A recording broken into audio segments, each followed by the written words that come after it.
right, so let's get right to it here. Tom Keegan, who I know from the Lawrence World Tribune, but now he's with the Boston Herald. So he was a master of Kansas basketball for a long, long time. And we got Ian Thomsen, the author of The Soul of Basketball, esteemed basketball writer. And this guy needs absolutely no introduction, as we know. We have 2 and 2. We got 2 Herald alum, a Herald guy, and 2 Globe guys. So that's a fair fight. That's good. That's good. You think you can? Yeah. Fair Still? fight. Yeah. All right. Yeah. All right. Yeah. I'll give it to you. It's how it ought to be. All right. Let's get right to it. Everybody watched the Celtics game, but I had on my 2 TVs, I had the Celtics game on one, and obviously I had the Brooklyn game on the other. Brooklyn. I mean, you had to, didn't you? If you could flip back and forth or whatever, you're watching Kyrie, and you're seeing him go for 25 at the half, and they're down 12, so you're thinking, all right, they're going to lose. He's going to get his, but they're going to lose. Comes back, has a chance to win it. They go to overtime, has a chance to win it in overtime. Ends up going for 50. At the same time when Kemba Walker is going 4 for 18 from the field. Yeah. So, buyer's remorse? Like, no. 1 over 180, 1 over 160, try again, 1 over 182, over 82. Okay, yes. If you're looking for a referendum, obviously, advantage Kyrie. They're both, one thing they both had in common, they both played on a losing team last night. And Kyrie had the last shot, and he kind of stumbled, right, and it would have been nice. Look, Kyrie Irving is a transcendent talent. That talent was on display. Certain moves he makes that are not available to most other guards of his size in the history of basketball. We've seen it. Everybody's seen it. Cleveland saw it. Boston's seen it. The Brooklyn Nets have seen it. And by the way, at least 2 other teams before he hangs it up will see it. Because the issue with Kyrie Irving is not the talent that was on display last night. It's everything else. And there's no evidence that he's just not the same person. So unless he disproves himself as the same person with the same effect on a team, the same attitude, the same whatever it is that distinguishes him, fine. Oh, he's a great talent, okay? No one disputes that, least of all Brad Stevens. Nobody. Danny Ainge, nobody. But there's a but, okay? And we'll see if he can overcome that but in time. He's one of the last guys you'd want as a teammate. He's a big part of it. That's one thing. And another thing is narcissists are self-pity addicts, a lot of them. And this guy is a self-pity addict. I bet he has a great year to prove that he was wonderful and everything in Boston. Then next year when Durant joins him and Durant starts outscoring him and gets all the attention, he's going to turn into a selfish... I almost said a bad word. Keep in mind that to this day, to my knowledge, and I certainly am open to correction, he has never categorically stated why he left Cleveland.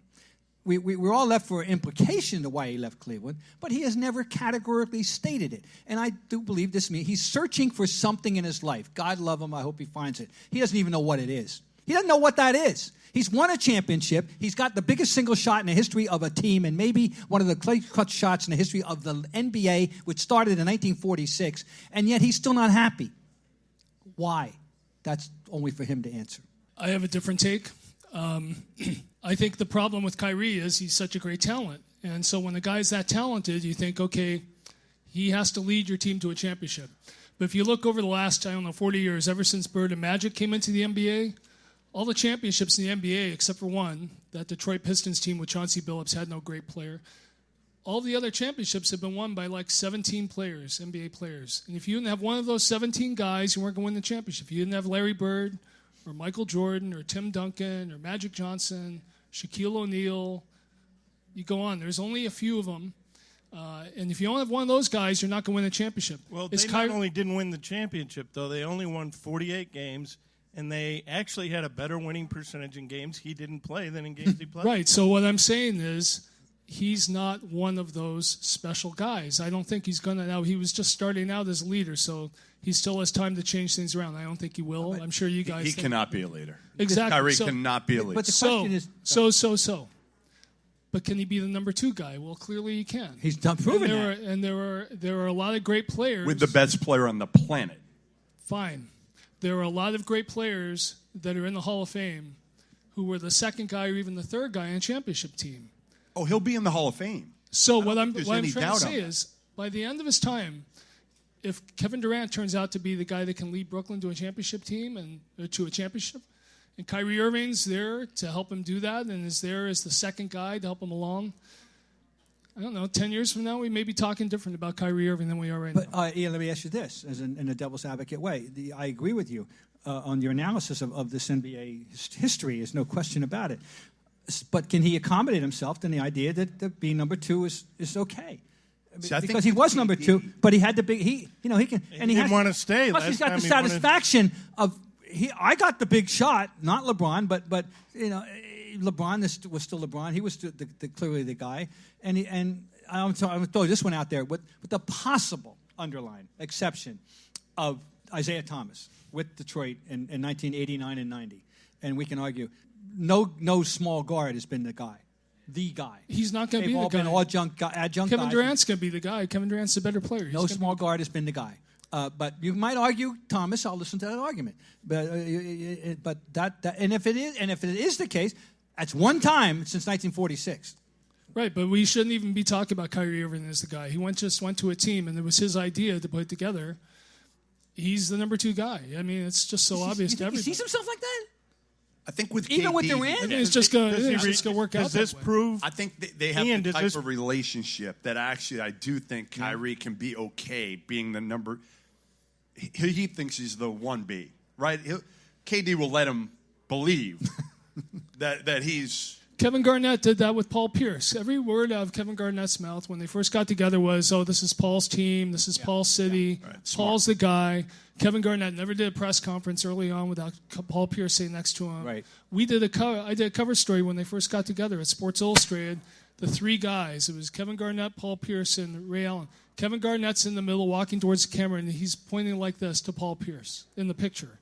Everything about Kevin Garnett was looking out for Paul Pierce and making sure that Paul Pierce was getting all the credit. If Kevin Durant's a smart guy, he'll do that with Kyrie. And if Kyrie does like this and plays well and wants to stay there, does this prove that he really does regret leaving LeBron James? Can people change?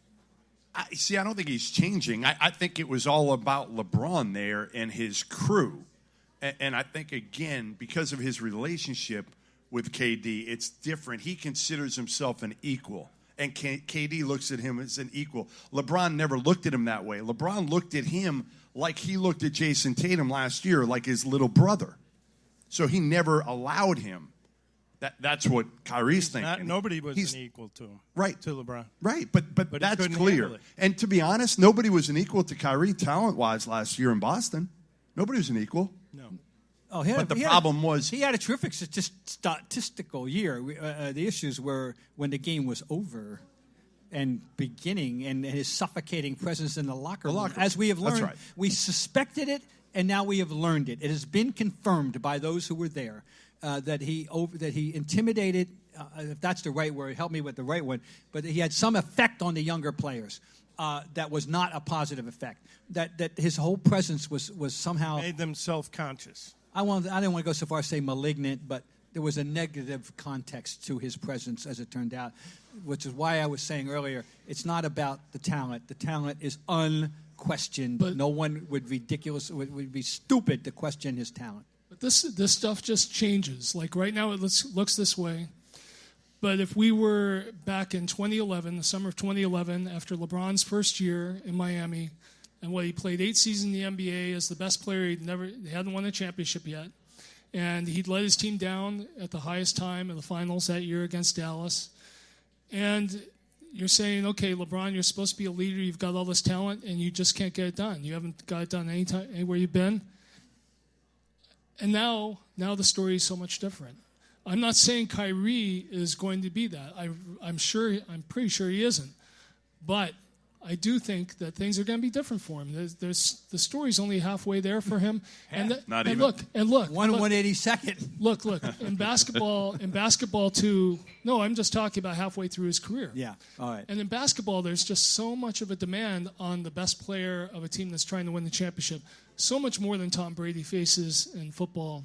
The best player on the championship team is responsible for everything. Plays both ends of the court, plays all the minutes. Is responsible for the social fabric of the team, of creating the environment, making sure everybody else is happy, has to be the orchestrator of the game, of the team, everything. They're responsible for everything. It's an incredible burden. You see, it's too much for James Harden. It's too much for a lot of guys. What does this all say? Ian's right, and I think the story here is that, and this goes It's back. expectations. It's expectations. We shouldn't be expecting Kyrie Irving to be the best player on the championship team like that was expected of him last year in Boston. What I'm, But somebody had to be, and he's the most talented player on Boston. And he thought he could, and then he found out he couldn't. So let's see if he learned some lessons. Is he capable of learning? We'll find out. Isaiah Thomas for years looked like he was incapable of learning for the old Pistons, and he was. And he turned out he had few harsher critics circa 87, 88 than I. If you were to go back and Google or LexisNexis. Yeah, we don't have to look back. No, you would see some of the stuff I wrote about him. How are you and Isaiah now? You guys good? I haven't seen him in years. We actually had an interesting little relationship at the time afterward because he wanted to justify himself. One of the things he said to me at the time after I criticized the hell out of him, you know how old I was when I came in the league? Yeah, you were young, and I had to grow. It was very. That's a whole other story. But I'm trying to get at is that what I do want to say overall is everything we're saying. I mean, I agree with Ian totally. But my point is, I want to throw out to you the fascinating nature of the essence of what the game is all about and what it takes to be successful in the game. And all this that we're talking about all adds up to one thing: the game is larger than any one individual.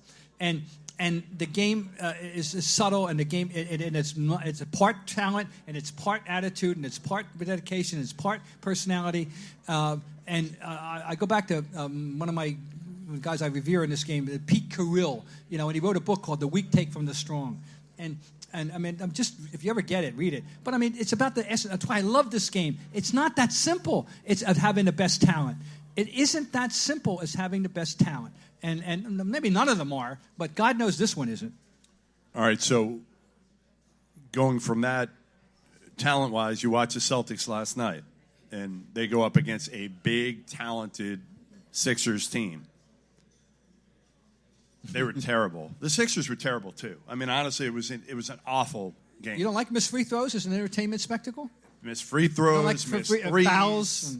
Just bad offense. It was bad. I don't even think it was good defense. I just think it was bad offense on both sides. But you're watching the Celtics team, and I still have a lot of hope for this team. I do. But I'm watching this team, and I'm just saying to myself, can they beat this Sixers team? Because they're going to have to go through them. Eventually. Yes, right. Most likely. And they match up well. I'm watching Kemba against Josh Richardson, and I'm saying to myself, he's getting swallowed up by the length of Josh Richardson and then trying to get in the lane and make things happen. And you got Embiid, who didn't even have a great game. I mean, let's face it. Philly didn't play well. And they still beat him, not convincingly, but easy enough going down the stretch. So what are your concerns with the Celtics team? Again, it's game one. I get it.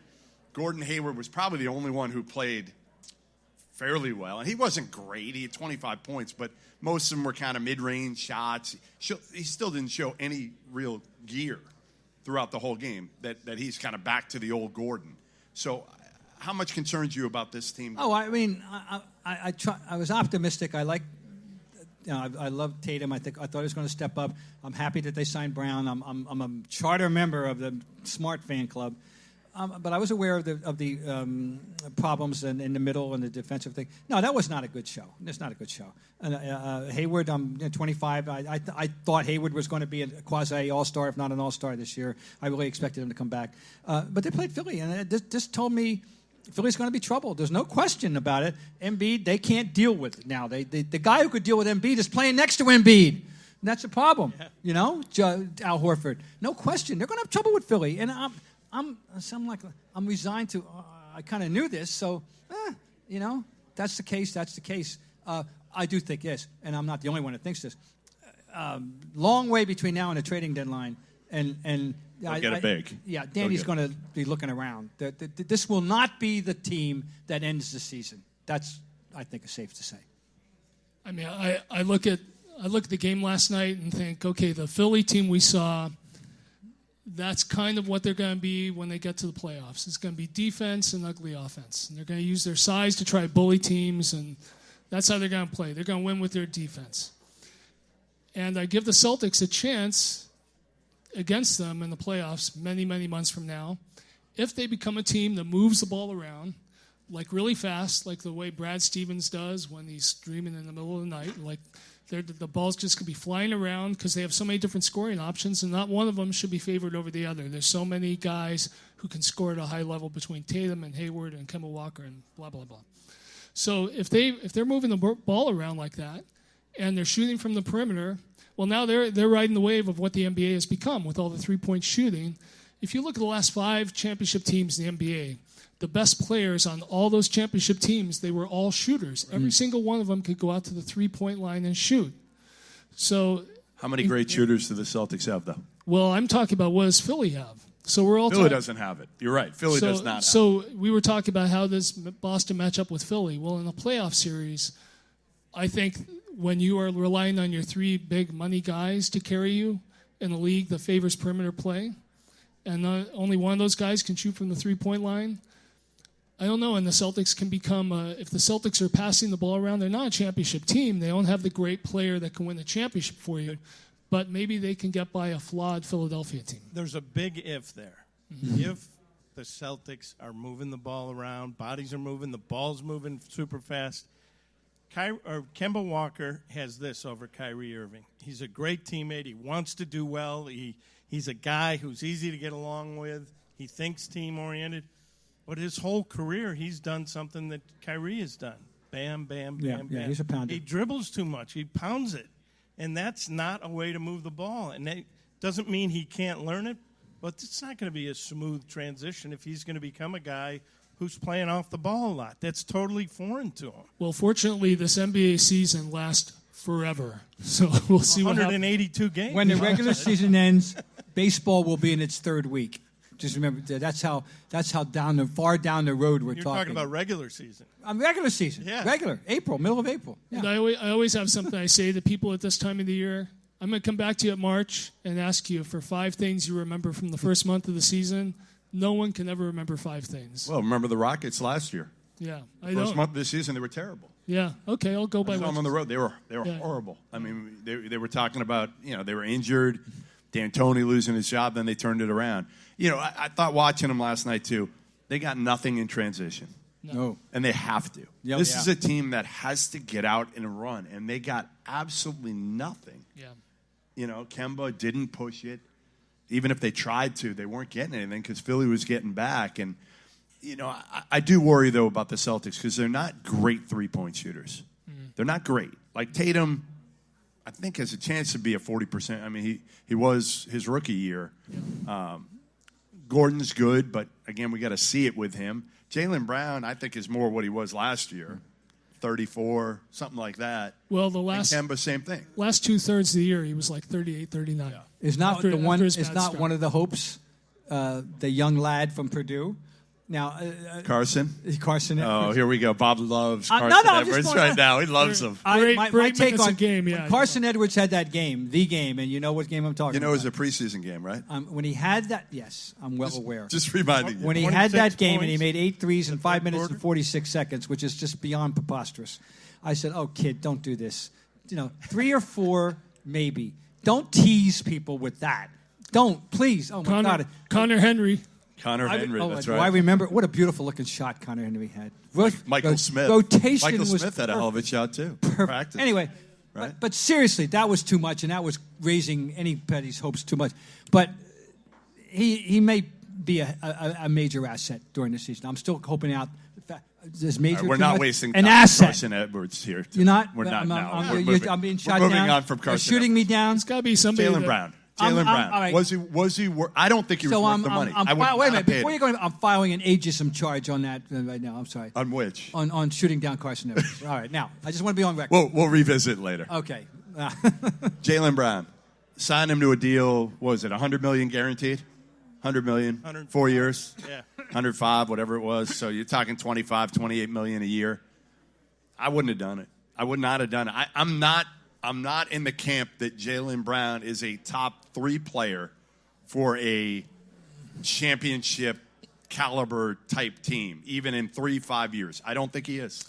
So I think part of it is the Celtics are in a position where all of a sudden they lost Kyrie Irving and Al Horford. They lost two important assets. And they're in this era where you just can't count on anything anymore. You can't count on good intentions. You can't assume that guys are going to make certain decisions when they're in free agents. Not when Greg Popovich has, in back-to-back summers, LaMarcus Aldridge demanding the trade before getting talked out of it, and then Kawhi Leonard walking out on San Antonio. I mean, if it can happen there, it can happen anywhere. So I think if you've invested this high draft pick and you've been building this guy up over the last few years, Jaylen Brown, and he's by far your best athlete, and there is still upside for him. I mean, he's just about to turn 23, and he's been in all this high playoff experience. I think you got to keep him.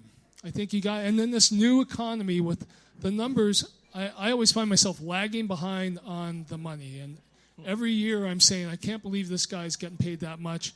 And then 3 years later, the way the salaries keep going up, you say, well, it's not that bad a deal because the money just keeps snowballing. So I think they had to sign him, and I think it's a good thing for them that they did. I'm assuming that it means they have a fiscal plan for Tatum. That's all. I mean, because I'm still very bullish on Tatum. I'm sure they do. Yeah. Well, Hayward will be off the books when Tatum's extension goes in. So or re-sign to a multi-year deal for a lot less money. A lot less money. Yeah, a lot less. I mean, Tatum's going to get max. He is. I mean, he's going to average by default this year 17, 18 points, probably closer to 20. And 7 boards. You have to pay Tatum. To me, you have to pay I want to. I mean, I want to. Yeah, they will. Fine. And he's got to turn into your number one guy by the end of the year, by the playoffs. And he didn't look good last night. No. He admitted it. I mean, he made a few threes, but again, has trouble finishing around the basket right now. But I think he's trying to figure out his role. That whole team is. I mean, I know they played together, a few of them overseas, and 4 of them. But Tatum was hurt. Yeah, right. He didn't really play. He didn't really play a whole lot. And then Smart got hurt too. Right. So, they played together. Kemba and Jaylen have played together probably more than anybody. But I think this team, again, they've got chemistry going for them. They've got a point guard who they know eventually. And you're right, Tom. Like, he's not there yet. He's not there yet because he had to do everything in Charlotte. So he's used to, even at UConn, he had to do everything. Yeah, it's a different His deal. entire career, that kid, Christ the King, he had to do everything. So this is the first time he's actually had offensive options to throw it to. So I think he'll get better at that, of distributing. But the bottom line is, no matter what, those guys look at Kemba when they take a shot now, and they're not looking at him like they looked at Kyrie, like, is he going to give me that look? Right. They're not worried. They're playing free. You could see it with Tatum last night. Playing free. He missed shots. He kept taking them. And when you talk about Tatum not being ready and Jaylen Brown not being ready yet, I mean, during the last summer at the World Championships, Kemba Walker was the guy, when they were under pressure, that wasn't afraid to shoot. He was the one guy that took it on himself on that team. So I think, if anything, he's got to provide a bit of leadership by not dribbling so much, by taking the big shot and making it, which he didn't do last night. So I look at him as sort of a weather vane for the team. If depending on how he's playing and what he's doing, how efficient, how productive he is, that's going to be a good sign of how well they are doing. He's probably pressing a little, too. I mean, it's got to be. Yeah, he's on a new team with good players for the first time. He's feeling a little self-conscious. He'll get better. Maybe he just can't make that transition to playing off the ball some and being productive when you don't have the ball in your hand. It's hard when you've been as good as he's been. You lead a team to a national title, and, I mean, you're the only show in town in Charlotte. It's going to be tough. I don't think that it's a guarantee that he's going to be a smooth transition. Well, he may not be an all-star. Like that. I mean, I think he'll have a good year. But, yeah, he may not be an all-star. And this team needs at least one all-star. Oh, God, yeah. They have to have one. You're not going deep without an all-star. Whether it's Tatum, it's got to be either Tatum or Kemba. It's not going to be Gordon Hayward. No, we know that. They need 2 or 3. They probably need both of them. They probably need Kemba and Tatum to be all-star caliber players. Because, again, I think Gordon Hayward is going to be your number 3 guy. And a solid number 3 guy. I want to see a little more. I'm not ready to go there yet. I'm still holding out hopes that he'll be. I hope you're right. No, of course. But I'm not positive. Am I positive? No. He was smooth last night. I'll give him that. He was smooth. He was a little more assertive. I still didn't see one play, not one, where he showed any sort of burst, gear, athleticism. Not that he was the greatest athlete, good athlete, but he was a plus athlete, even in the NBA. All right, speaking of plus athletes. I don't want to talk about myself. Tom. Yeah, you are. You're pretty athletic from what we hear back in your day. But you were no Kawhi Leonard, who took the Clippers on his back in the season opener and took on not just LeBron but LeBron and AD without Paul George, and beat the what out of him. I was shocked. I mean, I'm watching the beginning of that game, and I'm like, the Lakers are gonna smack them. Kawhi wasn't great early. They're up 11. LeBron was kind of just doing his thing. AD was in the paint, just kind of overpowering guys with his length and strength. Like, that's the one thing about AD that impresses me so much now is, like, he's so much bigger and stronger. And then all of a sudden, man, it was the Kawhi show. And he comes back and he shows he's the best player in the game right now. He's the best overall player in the game right now. I don't even think there's a question. But here's my question to you guys. Was LeBron the third best player in that game? Because he looked like it. I don't know about the game, and I do agree Kawhi Leonard's the best player in basketball right now, opening week of the season. But what are we going to be saying during the playoffs? And I'm putting it this way. LeBron James, this is the first time in 9 years where he didn't play into June. And one or two of those summers, he had an Olympics. And when he plays in the June, he's doing everything. It's basically triple-double all the time and pulling all the weight, like even emotionally.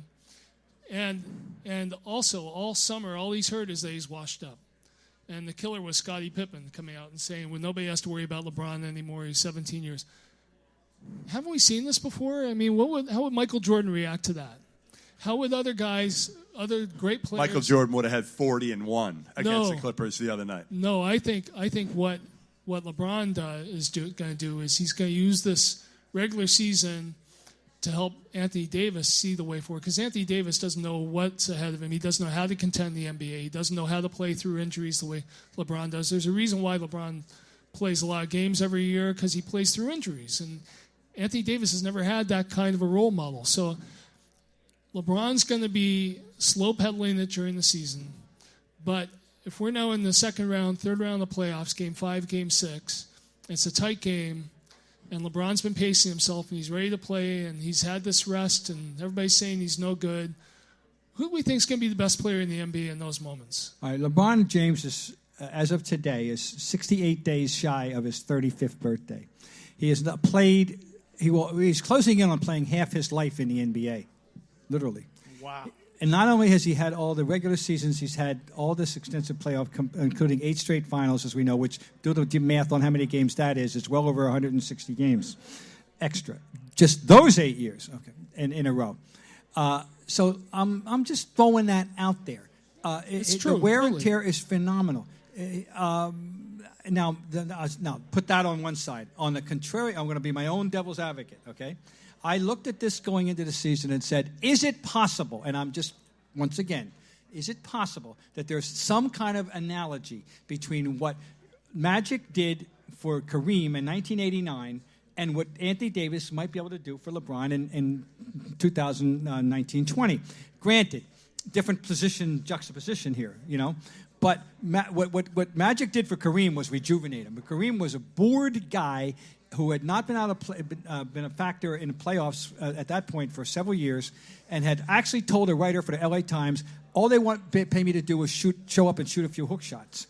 And then the kid comes in, and we all know, and we were talking earlier about opening nights. It's the only opening night game in my, I hate to say it, 50 years of covering this league or seeing it that I remember distinctly, and that was that opening night watching on television when the Clippers beat the Lakers, Lakers beat the Clippers, and Magic jumps into Kareem's arms at the foul line, and Kareem goes, "Kid, we got 81 more." Seriously. But all I'm saying is, this is different. It's not that he's rejuvenating LeBron, but making his load easier. At this by far the best player he's played with. So we'll see about that. But just keep in mind that he is there's a lot of wear and tear in that. No, by the end of the season, he's going to be number 3 all-time in minutes, regular season minutes, LeBron. Oh, not mentioning the playoffs. So, no, it's totally true. It's totally true. But he's also... And they're not loafing big guy minutes. No. But he's also unlike everybody else we've seen as far as his endurance, his stamina is. Except for this past season with the injury he had. He's unlike everybody else. So... But I think Kawhi, again, you're looking at a guy that's a specimen too. Yeah. You know what I mean? Like, I know he's not LeBron, right? He's not the creator. Yeah, and he's not 270. He still doesn't look like LeBron. But, man, he is a beast. And the one thing that separates Kawhi from everybody out there is he just doesn't give a shit about anything. He just wants to play ball. Like LeBron still wants to talk about this, that, the other. Right? Space Jam 2. No. Right, whatever it is. Kawhi just wants to play ball and nothing else. Yep. Just wants to win. So why didn't Popovich like him then? Because of Uncle Dennis. Uncle Dennis was the one who told Kawhi not to play. That was the rift. It was just like Anthony Davis listened to Rich Paul. Anthony Davis is a great kid. Super kid, like the highest of high character. But he listened to Rich Paul. So he didn't play in New Orleans. Walking off the court that one time, there's no way in hell Anthony Davis would have done that had it not been for Rich Paul. And again, listen, they got what they wanted. It comes with a price because some people question now Kawhi and Anthony Davis because of how they handled it. But again, I think they were just listening to the wrong people. Quick question. It's been well established Kawhi doesn't care what anybody thinks of him. All right, he's doing his thing, and that's that.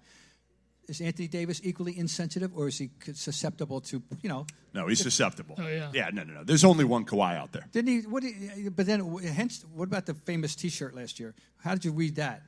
When Anthony... I forget what it said when he walked off the court. I forget, right? You remember. Yeah, something about them all done. Or something. Whoa. Again, I think that was agent-driven. Yeah, I know, but can't you be a man yourself if you're that intelligent?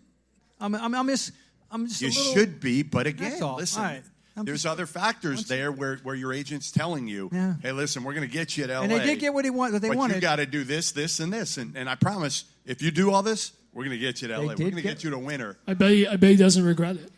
I bet he doesn't regret any of it. You're probably right, because he's in L.A. right now, and he's playing with LeBron. May I pose a technical question for you, gentlemen, in terms of the Lakers?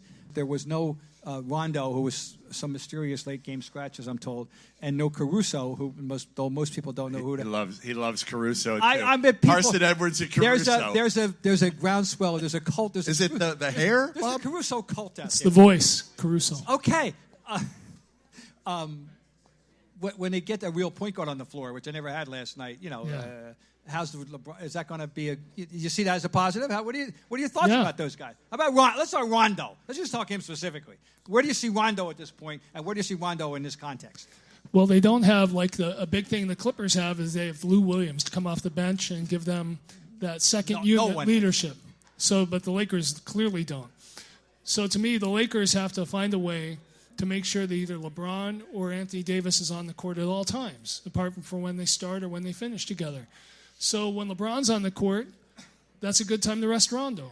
And then when LeBron comes off, then Rondo's out there with Anthony Davis, and Rondo's the orchestrator. So to me, that's Rondo's role, and it becomes really, really important now that they have Anthony Davis to give them a full 48 minutes. Can you have a second unit with Kuzma as the main guy when he comes back? I mean, that would be amazing, but unfortunately, they've really poisoned that by announcing before the season that Kyle Kuzma, who no one had ever heard of 15 minutes ago, is now going to be their number 3 All-Star and like the new Chris Bosh and all this stuff.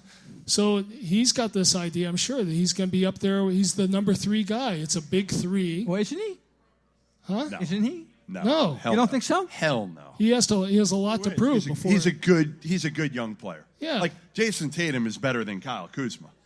He's a better talent. He will be a better player whether you put him in L.A. But he may be. But who's all right? So who's number 3 in their pecking order? Fine. Kuzma's who's number good. 3 in their pecking order? Then I'm just asking. No, he is. Kuzma's Kuzma number has 3. Oh, okay. That's what I'm saying. Yeah, he's their number 3. but he's not an all-star. All right, but he's their number. That's what we're trying to say. He is their number 3 By default. That's what they're stuck with. By if you will. default. Okay. Theoretically. I'm just trying to theoretically. Yes. Yes. I mean, a good young player. He's trying to establish. He just hasn't like proved you anything. said, and Kuzma now is thinking, I'm the guy. I'm in L.A. He's been Everywhere answering I all the go- questions about, I want to be the third guy, I'm the number 3, and everybody's asking him like it's a fait accompli. I'm going to throw another question out for my esteemed colleagues.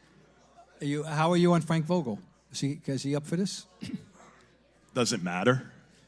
Because LeBron's the coach. We're back to Yeah, that already. I mean, Frank's smart enough to look at his paycheck every month and say, like, hey, I'm not causing any waves here. I know what happened the last. Someone has to ask these obvious questions. That's my job.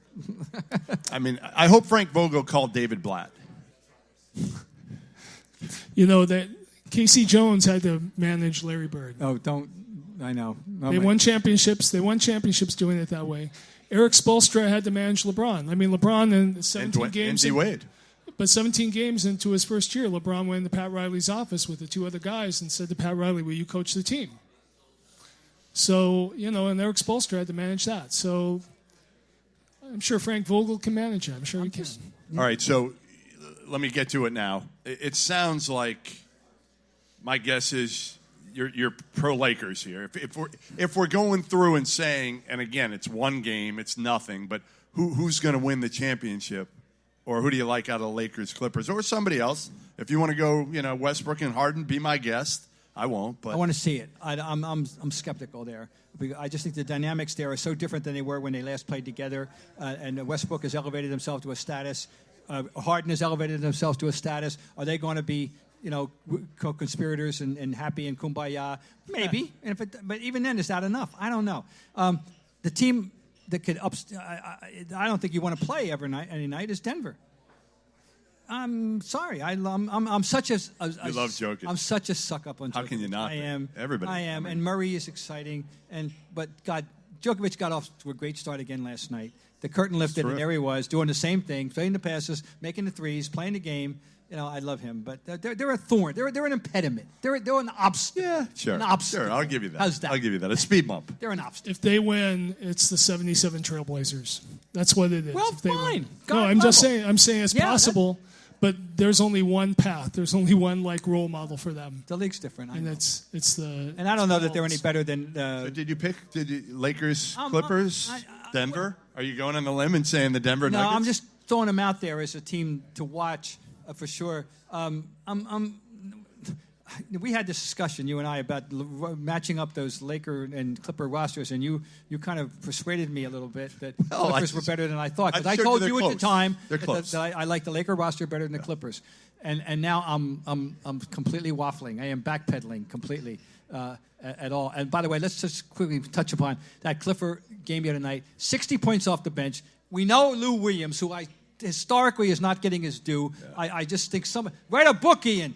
Lou Williams is unbelievable. I'm just amazed by Lou, and he's not appreciated. Oh yeah, he's not. I'd be so rich. He's not appreciated. All right, but I'm only kidding. But they got 60 points off the bench, and Mo Harkless is. Now there's a sneaky. He played well. There's a sneaky really acquisition, Mo Harkless, so people don't right. The Clippers roster is better than the Lakers roster, but I just find myself edging towards the Lakers because. Look, okay, if I say the Lakers going to win for 7 months, I'm going to look like an idiot. For 7 months, other teams are going to look better, and night after night, in this 24/7 culture, I'm going to look like a moron for thinking that. But when we get into May, I think I'm going to look pretty smart for picking the Lakers. I'm going to throw one more out there. I'm going to throw one more out there. There's a guy on the Clippers that I can see in a key Western Conference playoff game, championship game, 7th game against the Lakers, right? Is going to do something to piss off a Laker who will take a poke at him, get thrown out of the game, and they will win the game, and that is Patrick Beverley. He is an X factor. I am telling you. Thank you. I love Patrick Beverley. Yeah, love him. Me too. Absolutely. I mean, anybody that will guard KD like he will, right? I mean, he'll guard anybody. It doesn't matter. Anthony Davis. It doesn't matter. It's a skinny Marcus Smart. He will not back down. Doc loves him. Yeah, I'm sure. Doc loves him. You going Lakers? Yeah, I am. You are. All right. Tom? Don't sleep on the Bucks. To win it all. Yeah, Clippers out of the West. Don't sleep on the Bucks. And I'd have a confession to make. You know who I love? Carson Edwards. Oh, See him, here we go. You had to do this. I see him, and I see Vinnie Johnson. I see World Be Free. We talked about Vinnie Johnson. We do. He's Vinnie Johnson. Yeah. If it works out. He's got even bigger legs than Vinnie Johnson. Yeah, Those the legs are weird like build. tree trunks. Yeah, weird build. He guy. could score, Yeah. but as I told Bob, I said, just be careful. Look at his Big Ten stats a year ago. They were atrocious. They were not good. He turned it on when it mattered in the NCAA tournament, and then he had the preseason game of, the century? Preseason 5 minutes of the century? No one's ever seen anything like it. Ever. Ever. He may shoot him out of more games than he shoots him into, but he's going to be a blast to watch. I don't think he's going to get the ball very much, so I don't know if it's going We used to have a Think phrase he'll for play guys like that, Tom. He keeps both teams in the game. Yes, that's right. All right, last thing before we wrap it up here. I cannot let Tom leave this podcast without talking about Kansas basketball and Fog Allen. And I know Bob. Bob loves this. I have said to anybody who will listen that Fog Allen, it's my favorite place to watch a game. I've been to Duke. I've been everywhere, all the best places. And people think I'm nuts. They're like, it's got to be Duke, right? It's got to be Cameron. And I told you earlier, one of the factors is at least when I leave Fog Allen, I don't have blue paint all over my jacket like I do at Duke with all the Cameron crazies. So I like that. But I do think it's better. It's bigger. They're on top of you. And I'll tell you what, that video before the game starts, insane. Awesome. The best. It is. The whole thing is so great. And one of my memories from there is Sharon Collins just taking over a game, and they beat Baylor 190. And I look up into the stands, and who's there with his lovely wife? Is her name Joan? Joan, your wife? Oh, no, Joan Ryan is the writer. Joan Williamson, whose wife? My wife is Elaine. Elaine. Yes. Your wife Elaine is there with you. You're right, Baylor, correct. And I'm thinking, why is Bob sitting in the stands? And, they don't have a spot on press row for him. And I talked to him after the game. He said, believe it or not, I've never been to a game here. No, it was a long I couldn't goal. believe it. It was a goal. I never got there professionally, and finally I just took time and went there just to go there with her. I was in a quest of a number of years. I was taking my wife around to various college venues to show her what the world was like out there. She grew up in Boston, Brighton, Massachusetts, BC. That's the only exposure she had to big-time college sports. That but that's doesn't not count, Bob. big-time college sports. Don't use BC and big-time college sports in the same sentence. So the first pilgrimage we made to was Allen Fieldhouse because I needed to go there, okay? Yeah. And then we've been to Kentucky, we've been to LSU football, Ole Miss football, we've been to Louisville, Kentucky, Indiana, but the pilgrimage to Fog Allen Fieldhouse. And he had a better seat than I did. It was a great seat. Chelsea's own Lou Perkins took care of us. Yes. He is from Chelsea. That's right. He took care of us. Yeah. I'll tell you a funny... I'm so glad you pointed that out. No, we had a wonderful time. I'll tell you a funny, quick Lou Perkins story. I go to a Boston College football game this year. I've been going to all of them. They don't assign it. I just go and I write it because I want to see Boston College play football. It reminds me of my brother who went to Boston College and ran track. But Mark Blouchin is sitting there next to me, and I said, you were friendly with Lou Perkins. And he goes, yeah, let me tell you a Lou Perkins story. Lou was mad at the Hartford Courant. And that was the way Lou would get. He was mad at my paper for a while and in Kansas. And so Lou called up Mark and he said, Mark, I need you to ask me a question. Okay, Lou, what question should I ask you? He asked me if I'm leaving UConn and going to the University of Kansas. Okay, Lou, are you leaving UConn and going to the University of Kansas? No comment. Goodbye, Mark. Goodbye, Lou. Thank you. Boom. Big scoop for Mark Blouchin in the Boston Globe. That's when he was at UMass, right? Yeah, it was at UMass. Oh, that's great. No, so anyway, you're right. No, but I have to tell you, I grew up. I always said I want to be buried at midcourt at the Palestra. That's still Really? Yeah. How about the old garden and the dead spot? Don't you want to be buried there? My roots, my foundation sports were college basketball and Major League Baseball, and the Palestra was where I started going. I was 6 years old. My father was the assistant AD at Villanova for 2 years, and we went to these games every Saturday night in the convention hall where Philadelphia at the Palestra. And the vintage years, from when it was started in '55 till about '85 when Raleigh and Cheney wrecked the Big Five because they got too big for their britches. The Big Five was the greatest show in college basketball, and Palestra was the heartbeat. Still my favorite, but my God, outside of Delaware Valley, my favorite place would definitely be Allen Fieldhouse. So I worked in Europe for 6 years. I did a lot of European basketball. the Peace and Friendship Stadium in Athens, when Panathinaikos plays Olympiakos, there is nothing like that. And you said you wanted to be buried at the Palestra? Yeah. There are times when I was there that I thought I was going to be buried there during the game. What's so violent. it like over there? Like what? I mean, why you see it and they're just out of control? It looks like even higher level than college. It's betting during the game? It's the one place where basketball is truly life and death, and the players are worried that they're going to leave the court, whole. Do they throw the heated coins? I've heard of that. Yeah, they throw the coins. And when you walk in the arena, when you used to walk in the arena, I don't know if it's still this way, but when you used to walk in the arena, there'd be cops outside with shoe boxes, and you have to give up all your coins and the lighters. And I went up to this guy, Kenny Grant. He was an American agent who was living in Europe. Next day, I said, I saw them taking the coins because the fans throw the coins at the players, but why do they take the lighters? He said, because they use the lighters to heat the coins before they throw them. And when you throw a hot coin that sticks to the skin, it brands the skin. A tattoo. And this is some real thought has put into this. And, setting the stands on fire and having to have cops in riot gear ring the stadium floor, and the players, the fans run out onto the floor at the end of the game, and if a player from the visiting team is too late. I saw Byron Dinkins. Remember Byron Dinkins? He was playing for Panathinaikos, and they were You wrote about this in Sports Illustrated, didn't you? I can't, maybe. I wrote about it somewhere. Probably in the old Herald Tribune. But Byron Dinkins was attacked by a bunch of fans leaving the court because he'd hurt his back, and they're surrounding him, and they're just punching him in his back where he got hurt. I mean, this is like the kind of behavior you see at the most violent soccer matches. It's just because it matters so much to them. And when you come back over here and watch American games, it's kind of boring because people have perspective. People don't care what fun that is much. That? What fun is perspective? No. Magianis and Caracas in baseball is similar to what you said, but I don't remember heated coins. Yeah, I heard that. That's just violent. Yeah. That is crazy. All right, well, listen.